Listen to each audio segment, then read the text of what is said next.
Bonsoir à tous, voilà, on se retrouve pour une nouvelle petite vidéo ce soir. Alors aujourd'hui je vais vous parler des doubles et des moitiés, mais surtout des moitiés des grands nombres entre 10 et 20.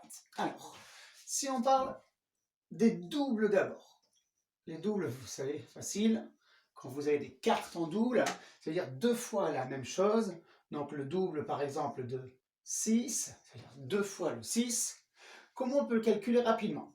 Si on se rappelle bien, 6 c'est quoi 6? 6 c'est 5 et encore 1. Donc on fait la même chose de l'autre côté, 6 c'est 5 et encore 1. On retrouve ici deux petits doubles qui ceux-là sont très faciles à faire. 5 et 5, 10, donc on aura une boîte de 10 et 1 et 1, 2. 5 et 5, 10, 1 et 1, 2, donc 10 et 2, 12. Voilà, ça c'est les doubles pour les grands nombres. On va en faire un autre pour bien comprendre ce partage. Si je fais par exemple 8 et 8, celui-là en général, on l'oublie un petit peu, celui-là est un petit peu plus compliqué. 8 c'est quoi 8? 8 c'est 5 et encore 3. Même chose de l'autre côté, c'est 5 et encore 3. On retrouve encore notre 5 et 5 qui font toujours 10. Et 3 et 3, celui-là facile, 6. Donc voilà, 8 et 8, 16. Alors maintenant, ça les doubles, en général, c'est assez facile. Si on va parler des moitiés, quelle est la moitié de, admettons, 14? Voilà, cette fois-ci, on va faire la même chose, on va décomposer encore. On va prendre 10, 14 c'est 10, et encore 4. Et là maintenant, quelle est la moitié de 10? Alors 10 en général facile, la moitié de 10. Je cherche mon petit carton de 10, je l'ai perdu. Il est là en dessous. La moitié de 10, si on coupe, on voit bien, 5. Donc la moitié de 10, c'est 5 et 5. On a bien moitié. Quelle est la moitié de 4? 4, comment va-t-on couper? On coupe ici par exemple. Là, c'est pas la moitié. Hein. Là, c'est pas la moitié. Donc, oui. Ici, on coupe la moitié. 2 et 2.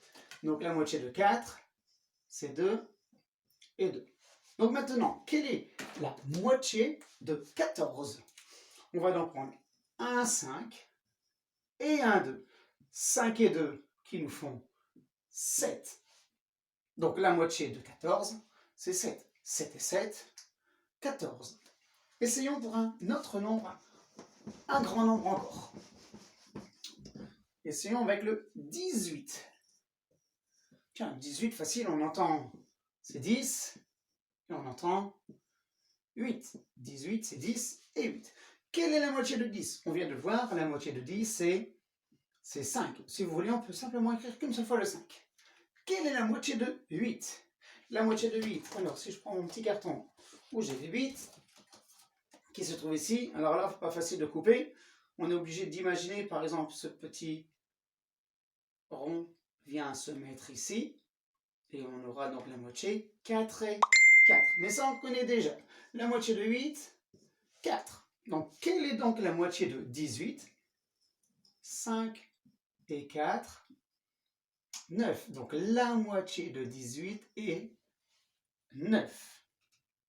Et on essaye un dernier pour terminer, voir si on peut aller un petit peu plus vite que de faire tous ces petits dessins.